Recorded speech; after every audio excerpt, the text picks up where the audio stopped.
Merci beaucoup, Christine Morel. J'espère qu'on n'a pas été trop mauvais. Non, non, c'est bien la réponse que j'attendais. Voilà, donc je ne sais pas comment, on procède. On a quelques minutes, hein, quand même, je crois, pour, à la fois, peut-être, interroger, les intervenants de ce matin et puis, se dire quelques mots de conclusion. Ou je vais peut-être commencer par là, puis après les questions, mais vous me pardonnerez parce que mes papiers sont un peu en désordre. J'ai écrit tout ça en écoutant et en prenant des notes en même temps. Euh, oui, comme ça sera bien. Je disais, je ne sais plus à qui, mais je l'ai dit à Joël tout à l'heure, et puis on en parlait avec Nicole aussi. Au-delà de la diversité des interventions que nous avons eues à partir de points de vue divers, de scientifiques, de pédagogues, d'artistes, euh, il y a, je trouve, enfin, bon, c'était un peu le but de l'opération, hein, mais c'est assez sensible quand même quand on arrive au bout. Alors, il y a des idées, des notions, des pratiques qui se mettent en réseau entre ce que proposent les uns et les autres. Et indépendamment du réseau, je trouve qu'il y aurait même une sorte de fil qui partirait pas forcément dans l'ordre chronologique où elles se sont déroulées ici, mais qui partirait d'une communication en passant par les autres avec des allers-retours. Je vais vous lire ce que j'ai noté, c'est absolument sans prétention parce que ça a été fait très vite et il peut y avoir des bêtises ou des oublis, mais, euh, mais comme on m'a demandé de le faire, je vais le faire. Oui, un fil. Alors, on nous a parlé tout à l'heure du souffle et du rythme dans la relation mère-enfant à naître, hein, comme prémisse de la voie à venir et de l'existence et prémisse du rythme existentiel et du désir vital. Et puis, un peu plus loin dans l'existence, Thibault Loup, hier, nous a montré comment on pouvait travailler avec de jeunes enfants sur le développement auditif et vocal, hein, avec écoute mutuelle, discrimination auditive dont on vient de parler encore avec des choristes. Et puis la construction musicale d'un petit comme vecteur de l'harmonie future de l'individu. Je crois que Nicole voulait ajouter une chose ou deux sur le travail que nous ont montré les enfants, mais on le fera peut-être après. Et puis, ben, nous avons eu des communications sur le phénomène de la résonance sonore et de sa mise en œuvre complexe, hein, dans le circuit audiophonatoire hier surtout, mais ça a été de façon implicite présent encore aujourd'hui plusieurs fois. Le travail du chanteur donc est la construction de sa voix, appuyée sur l'analyse du fonctionnement de ce circuit audiophonatoire, notamment avec Robert Expert et puis c'est Antoine Dugas qui était là hier. Et puis au-delà des mécanismes physiques de la production de la voix parlée et chantée que nous a présenté avec des documents que nous avons eu la chance quand même de voir tout à l'heure, Nathalie Henrich. Au-delà de ces mécanismes physiques, donc, les mécanismes cérébraux qui sont impliqués, qui sont agents de la communication entre les individus et par extension, agents des modalités de la vie sociale. Je crois que les communications de Robert Expert hier et puis de Pierre Lemarquis aussi impliquaient ce genre de considération. Voilà. Et puis aujourd'hui, surtout, alors les apports de l'expérimentation scientifique d'une part, mais aussi des stratégies plus empiriques avec enfin empiriques, ça ne veut pas dire que ça n'est pas réfléchi, hein, avec des groupes d'enfants ou des groupes d'amateurs, les apports du travail d'écoute et du travail vocal au service de la construction d'un matériau vocal collectif. dans le souci simultané du confort physique, de l'épanouissement personnel et artistique dans certains contextes des acteurs, que ce soit des enfants, que ce soit des amateurs, que ce soit des professionnels ou des gens plus avancés. Et puis, au-delà donc du phénomène physique, qui est impliqué dans des enjeux de santé également, j'emploie ce terme dans un sens large qui recouvrirait le physique et le spirituel éventuellement. Donc, phénomène physique impliqué dans des enjeux de santé, la résonance sonore, dont on a beaucoup parlé hier et aujourd'hui aussi, y compris comme, enfin y compris, non, c'est inhérent, je crois, la résonance sonore comme vecteur possible du spirituel, voire du sacré. Et la communication initiale de Pierre Lemarquis hier allait dans ce sens-là, hein, en évoquant les rapports au plan symbolique entre la résonance polyphonique d'une part et l'harmonie de l'individu d'autre part. Voilà comment je me disais qu'il y avait une espèce de, de fil conducteur dans tout ce qu'on a entendu. Je ne sais pas si les orateurs s'y retrouvent, mais voilà comment j'ai essayé de mettre les choses un peu en, pas en ordre, mais en logique. Voilà, alors après, oui, c'est ça. Je crois qu'il peut y avoir des questions qui nous ramèneront à toutes ces idées de fond, ces idées organiques du colloque, des questions plus particulières aux orateurs de ce matin. Donc, Pierre-Louis Delaporte est parti tout à l'heure, mais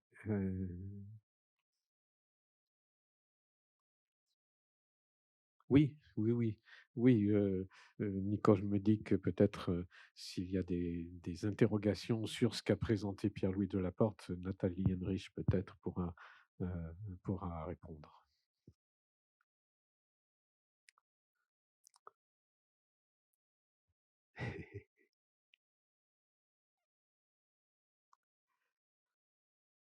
Alors, comment fait-on dans ce cas-là?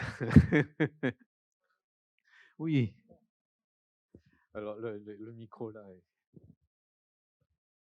Bonjour. Oh, c'était une question par rapport, à certaines harmoniques qui chez un individu ou masculin ou féminin, il y a pas de qui ont du mal à être, entendues ou en tout cas, reproduites parce qu'il y a eu un traumatisme. En fait, vous parliez tout à l'heure de l'enfant, la relation à la mère, ça peut être aussi, dans la famille, dans le noyau proche. Moi, en tant que prof de chant, je remarque en fait que certaines fois, je me retrouve, confrontée à des problèmes d'oreille qui ne sont pas liés à juste un problème, de comment dire? Physiologique, mais souvent de blocage en fait, de comme s'il y avait une partie du spectre auditif, ou en tout cas du son, qui ne pouvait pas être transmis par la voix parce que ça rapporte ça met la personne en danger, quoi. Et je mets le doigt là-dessus, mais je n'arrive pas à trouver la manière d'essayer de faire débloquer ça sans envoyer la personne faire une psychanalyse pendant 10 ans, quoi. Parce que bon, même si ça lui fera beaucoup de bien, ça va peut-être pas l'amener à être en tout cas plus à l'aise avec sa voix, pour chanter avec un pianiste ou avec d'autres personnes dans un groupe. Si quelqu'un peut Oui, ben, vous mettez le doigt sur quelque chose qu'on perçoit bien dans la pratique, c'est que le spectre auditif n'est pas purement neurophysiologique. C'est il a quelque chose qui a à voir avec notre relation au monde et aux autres et avec les éléments de notre vie. C'est-à-dire qu'il peut y avoir des traumatismes qui n'ont rien à voir avec l'auditif, mais qui ont des répercussions sur l'écoute de l'environnement et la réceptivité auditive à l'environnement. Hier, je regrettais, j'ai pas pu être là. J'étais à Paris, à un colloque sur le tact durant la vie prénatale, et j'étais dans un lieu où les parfums, les couleurs et les sons se répondent.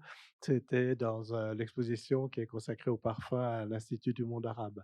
Et on perçoit très bien, quand on voit la multisensorialité, comment l'atteinte d'un sens touche le registre relationnel, enfin, la dynamique relationnelle d'un être, aussi bien dans le mouvement vers que dans la réceptivité, quoi, dans les deux. Et on sent bien qu'on dit des fois, c'est un peu abusivement, mais on parle de surdité psychique, mais ça dit un peu ce que ça veut dire, c'est-à-dire qu'il y a quelque chose qui ne s'entend pas, hein, et physiologiquement ça marche, mais il y a quelque chose qui ne s'entend pas, hein. C'est très troublant d'ailleurs, parce que ouais, peut-être nous, je veux dire, c'est assez usuel que quelque chose ne s'entende pas. Mais je veux dire, quand les gens chantent, par exemple, ou tentent de chanter, ou quand vous êtes prof de chant, c'est délicat parce qu'on ne saisit pas ce qui fait que c'est comme ça, quoi, hein. Ni la personne, hein. Euh, bah oui. Mais seulement elle le vit, quoi, le perçoit.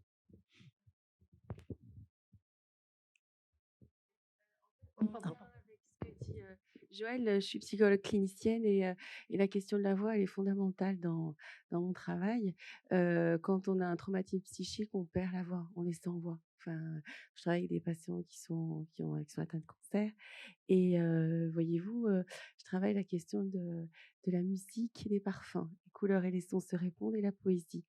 Et voyez-vous, des patients qui se remettent à retrouver leur voix parce que en passant par la voix d'un compositeur de musique, par la voix d'un parfumeur, par la voix d'un poète. Donc moi, je vais être là, si vous voulez, pour me créer ce lien, en fait, ces liens d'attachement à leur voix, en fait. Et la voix, enfin, comme tu disais, Joël, c'est très beau. Je ne savais pas, il y avait ces deux oreillettes, le cœur, et ça rejoint Paul Éluard. Vraiment, merci infiniment hein, pour toutes ces conférences et ces conversations. C'est Paul Éluard qui dit, et pour moi, elle est vraiment appropriée, cette pensée: un cœur n'est juste que s'il bat au rythme des autres cœurs. Voilà, c'est ce que vous faites dans, dans ces pensées, dans ces colloques. Merci à vous.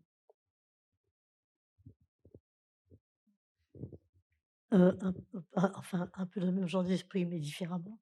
Il y a des choses qu'on n'entend pas, il y a des choses qu'on ne peut pas non plus émettre. Et je mettrai là-dedans les extinctions de voix dont on a parlé, qui ne sont pas toujours que physiologiques, mais un jour on peut rester pour des raisons psychologiques ou autres, sans voix. Et c'est un peu le même phénomène, je pense. Et j'avais une toute petite question pour Nathalie Henrich. J'étais très impressionné. Vous nous aviez prévenu que peut-être il fallait fermer les yeux.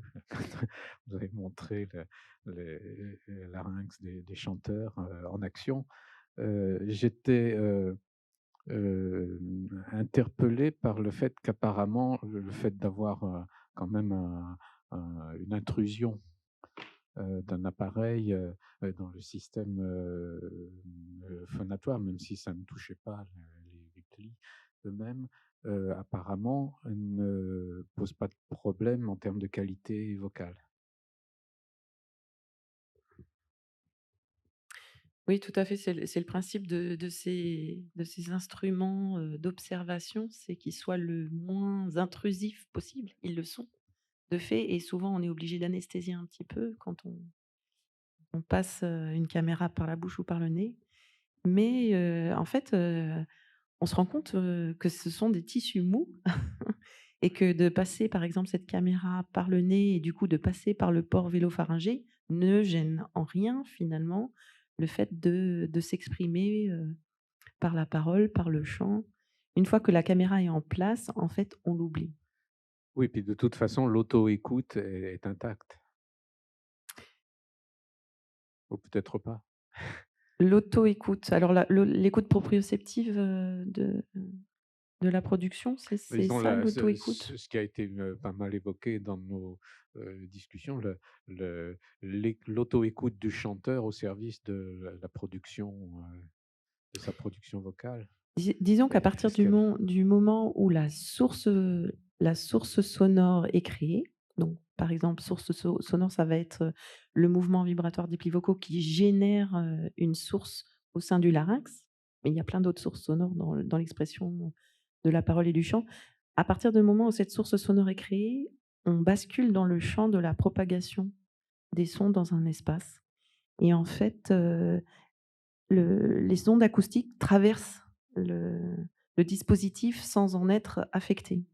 Donc l'acoustique de la cavité vocale, du conduit vocal, ne va pas être modifiée par le fait qu'on a mis un tube dans la bouche, en fait. De même que cette salle, si on met un objet au milieu de cette salle, ben, l'acoustique de la salle, globalement, ne va pas changer si l'objet n'est pas suffisamment volumineux pour affecter. Donc c'est un peu ça le principe, c'est que on est sur des lois de l'acoustique et qui traversent en fait le dispositif sans changer fondamentalement la qualité sonore du son. Je pense que ça. Mm. Moi, j'en profite que j'ai le micro. J'ai une petite question qui est sur le travail du timbre du cœur. Parce que là, on a eu un travail qui était sur les voyelles visées à l'unisson. Et justement, dans la quintina, alors je ne sais pas si ça avait été mentionné, mais pour que la voix de la Vierge émerge, il faut que chaque chanteur modifie très légèrement sa voyelle. Et moi, ça me fait toujours réfléchir parce que je demande à mes choristes de chanter un texte, donc des voyelles très précises. Et je me questionne sur le fait que, est-ce que de travailler des petites variations de voyelles par tessiture pourrait aider en fait à un timbre beaucoup plus beau du cœur? Alors, je vous montre pas ma tablette, mais c'était un exemple que j'ai pas fait. C'était prévu. Je voulais vous sensibiliser au fait que de passer d'une voyelle à l'autre en glissant, c'est-à-dire le glissando des hauteurs peut se faire aussi avec le glissando des voyelles, et qu'en faisant comme ça, on génère des harmoniques. Donc en fait, oui, je rejoins tout à fait. Merci beaucoup puisque je ne l'ai pas fait. Mais en l'occurrence, dans le groupe chœur, alors dans la mesure où le texte sur lequel on s'appuie dispose de voyelles, on a quand même toujours, je pense que tout le monde sera d'accord avec ça, un travail à faire pour que les voyelles, en gros, se ressemblent. Parce que quand même, ce que dit aussi Pierre-Louis ce matin, notre travail, c'est l'homogénéité. La première homogénéité, c'est de dire au moins les mêmes voyelles. Donc, pas forcément la même technique vocale, il ne faut pas aller très jusqu'au boutiste, mais tout de même la même technique, non, mais la même couleur de voyelle, oui. Et donc, la différence entre O et O, désolé, elle existe, on l'a travaillée, on fait un choix, dans le choix, on le travaille. Et ça, c'est la responsabilité artistique. De fait, pour les chanteurs corses comme les sardes, comme beaucoup de chanteurs traditionnels, ça se trouve qu'ils ont une manière d'articuler leur voyelle qui correspond à leur langue, le corse en l'occurrence. Et du coup, c'est logique qu'on trouve que c'est altéré. Et même s'ils altèrent, ils ne dénaturent pas par rapport à leur vocalité ou à la langue. Et c'est pour ça que nous, on a du mal à chanter le corse parce qu'on n'a pas le palais habitué. Enfin, je crois que vous l'avez dit dès ce matin, on est acclimaté à une certaine forme de langue, de langage. De langage. Quand je dis langue, c'est pas la langue physiologique. Voilà. Mais effectivement, oui, altérer une voyelle pour produire des harmoniques, c'est altérer une voyelle, la modifier. Mais ça peut être volontaire et ça peut être artistique. C'est pas grave ça. Par contre, travailler en groupe pour travailler à l'homogénéité, c'est aussi une volonté artistique. Voilà. De toute façon. On pourrait aussi ne pas le faire. Et les enfants, par exemple, moi quand j'ai commencé avec les chœurs d'enfants, je ne faisais pas très attention à ça. Tout d'un coup, je me suis rendu compte que j'étais sensible dans le français. Justement, je dis français, eux, ils disent français. J'ai travaillé avec eux longtemps pour qu'ils disent français. Mais longtemps, hein. Il m'a fallu des mois, voire plus. Et maintenant, c'était drôle, ils étaient là: «Oui, on sait madame, français, oui d'accord, oui, OK». Et donc ils avaient appris cette voyelle qu'ils manipulaient moins bien parce que le parisien, parle pas très bien le français.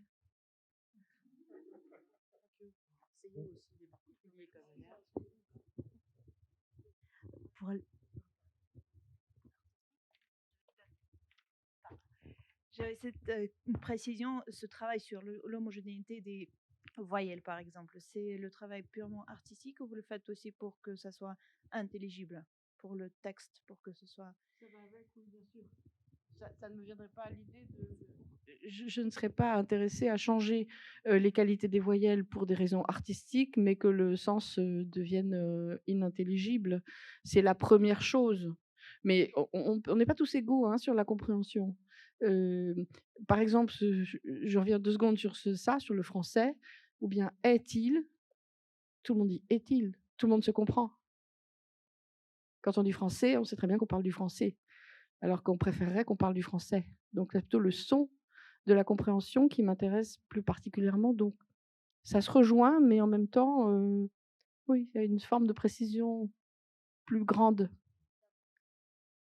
Oui, c'est d'abord l'intelligibilité. C'est sûr que je comprends bien qu'il faut qu'on comprenne tout. Et là, c'est pareil, pour les chœurs d'enfants, c'est intéressant de faire comprendre, par exemple, que les liaisons dans le texte, enfin, plein de choses. Il y a plein de petits détails sur le texte qui sont à apprendre, en fait, qui ne sont pas natifs, si j'ose dire, parce que chacun parle un peu différemment à la maison. Et nous, on va homogénéiser un peu quand même, un peu. On va tendre vers ça, pour que tout le monde comprenne. Puisqu'on est dans les langues, j'aimerais savoir si des travaux scientifiques ont été faits concernant des personnes qui parlent plusieurs langues. Et j'ai remarqué, ne placent pas la voix de la même manière du tout quand ils parlent français ou une autre langue. Et c'est un travail qu'on peut faire avec des phoniatres, avec des gens, mais est-ce que scientifiquement, il y a des gens qui ont travaillé là-dessus? La manière de placer la voix dans une langue qui est liée à la culture. Quand on repasse à sa propre langue, qui est liée à une autre culture, forcément, ça change les choses. Oui, oui, il y a plein de travaux qui portent sur ces questions finalement de l'adaptation de la parole à la langue qu'on va parler. De même que là, on a parlé à un moment de surdité psychique. Ça m'a fait résonance avec la surdité phonologique, le fait qu'on ne soit pas capable de produire des voyelles qui ne sont pas dans notre système phonologique. Donc, très concrètement, le U est une grosse difficulté pour des apprenants italophones, pour des Américains, des Japonais, enfin dans beaucoup de langues, le U n'est pas dans le système phonologique, il l'est dans le français. Et donc, puisqu'il ne l'est pas, si on n'a pas été mis en contact avec ce phonème-là, le U, ça sera compliqué de l'acquérir. Et plus on grandit, plus ça sera complexe. Parce que le bébé pendant quelques mois, il est capable vraiment de l'appréhender et de le garder ensuite. Mais par contre, s'il ne l'a pas, pour l'acquérir, ça demande un gros travail. Et il y a beaucoup, beaucoup d'études là-dessus, sur comment donner des outils pour permettre cette acquisition phonologique dans le cadre d'une surdité phonologique. Et le chant peut être une porte d'entrée. Justement, moi, j'ai une toute petite expérience, enfin, pas une petite, une expérience personnelle. Mes 2 parents étaient italiens. Ma mère a voulu fuir l'Italie quand elle est venue en France, mais mon père a toujours regretté l'Italie.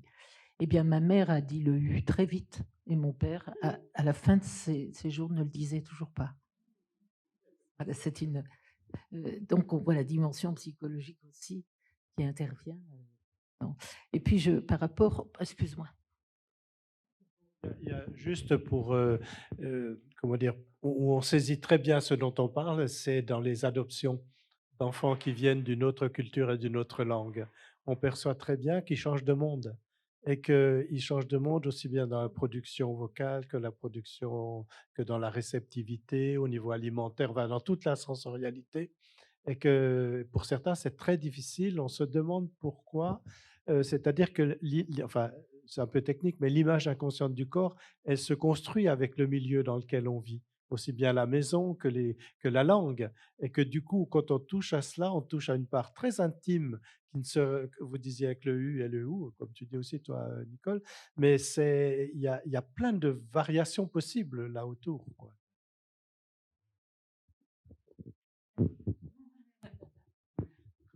Oui, alors ça me fait penser qu'il y a juste une notion, je pense que c'est intéressant de l'évoquer, c'est la convergence phonétique, qui se retrouve aussi un petit peu dans la pratique du chant choral. C'est que c'est très étudié en parole, le fait que quand vous êtes dans une situation d'interlocution, c'est-à-dire vous discutez avec quelqu'un, il peut y avoir un phénomène parfois très surprenant de convergence de la façon dont vous vous exprimez par rapport à la façon dont la personne en face s'exprime. Et il y a des faibles et des forts aussi dans ça, dans ça, parce que vous allez éventuellement rester dans votre façon de vous exprimer et c'est la personne qui va vous rejoindre. Mais c'est très frappant, ça peut être vraiment très frappant cette convergence et ça se retrouve aussi dans la relation, mère-enfant. C'est-à-dire la façon dont vous allez vous exprimer, face à l'enfant, vous allez adapter et l'enfant va lui aussi venir converger vers vous. Et moi, pour la petite anecdote, j'avais un petit ami qui était toulousain, mais en fait, je ne savais pas qu'il avait l'accent de Toulouse parce que je l'avais connu, en région parisienne. Et le jour où on est partis tous les 2 ensemble, découvrir sa ville natale, à l'aéroport, il avait fait quelques mètres et puis d'un seul coup, il s'est mis à parler avec l'accent de Toulouse, mais de façon si saillante que j'avais l'impression que c'était pas la même personne. Et là, j'ai découvert de plein fouet, cette notion de convergence, phonétique et même, voilà, comme quoi c'était du tout ou rien chez lui, en fait.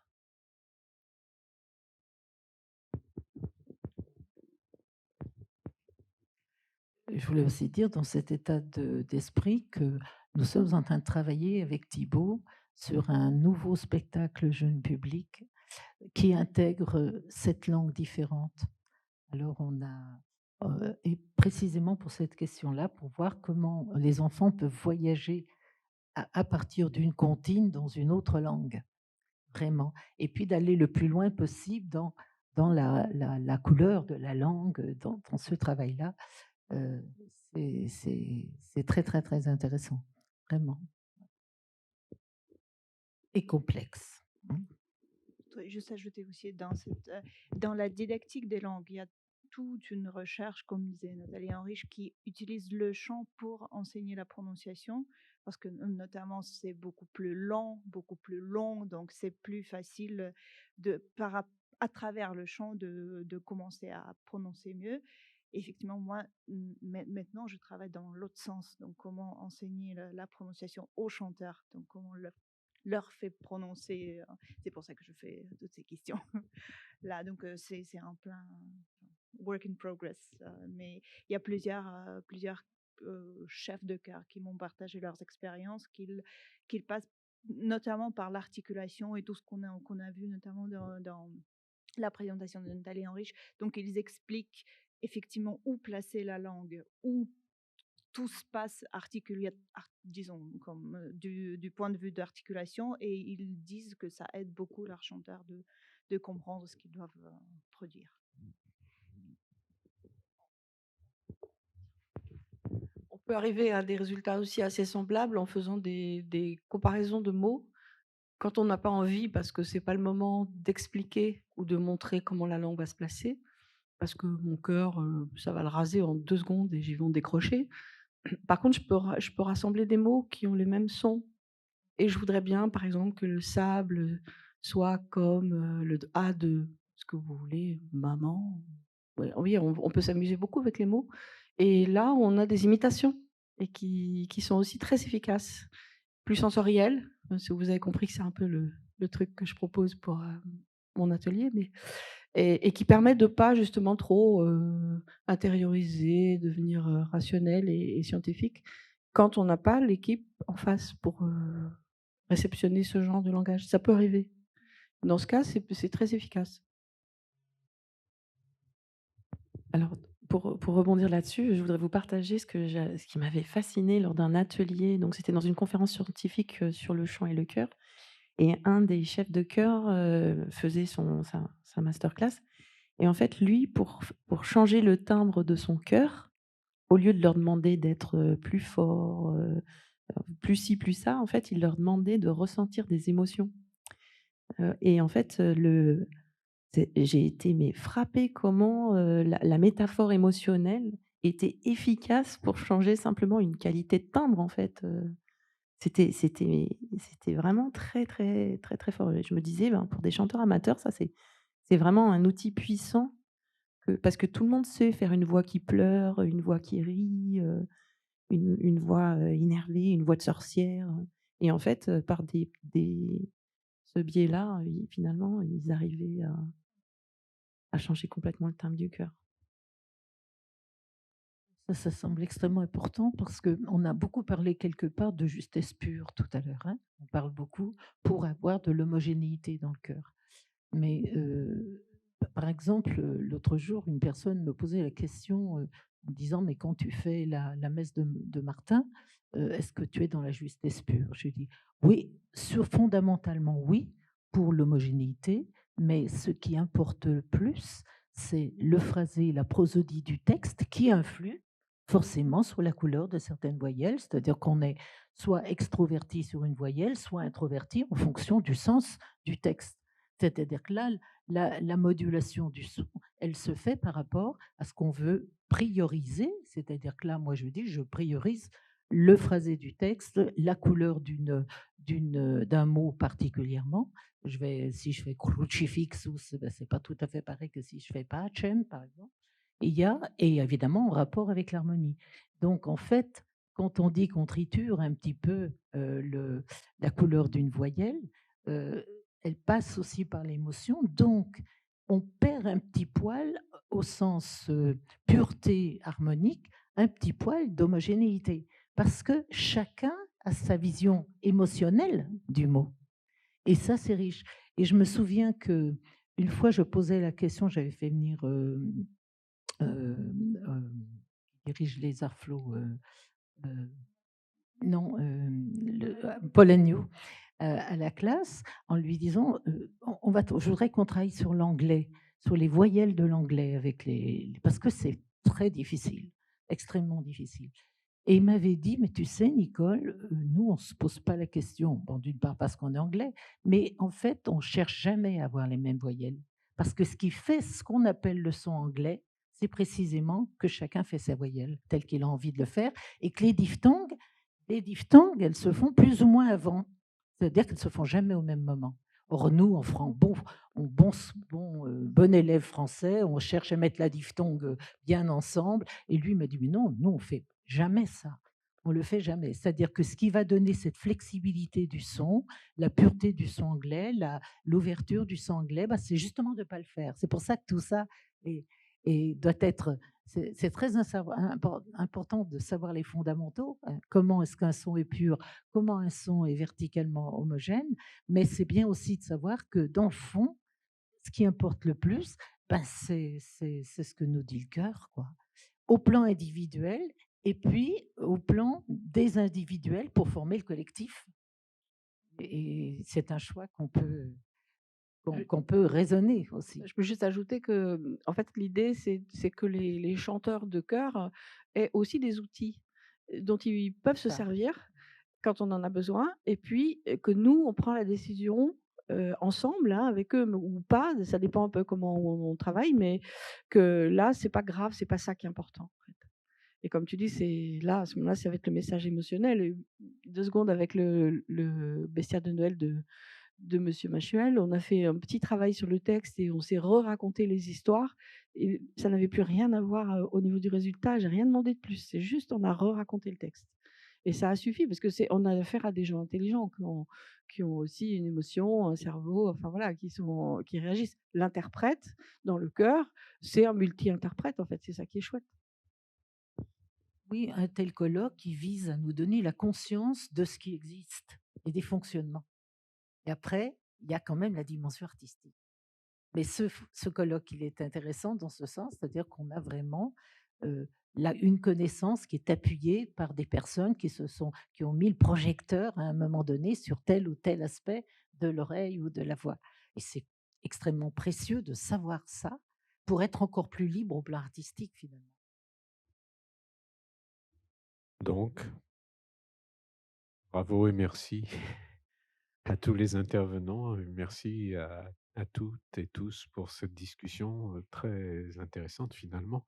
On a eu un instant d'hésitation pour la lancer, mais une fois lancée, on voit qu'il y avait matière à beaucoup de réflexion et on n'a pas tout dit encore.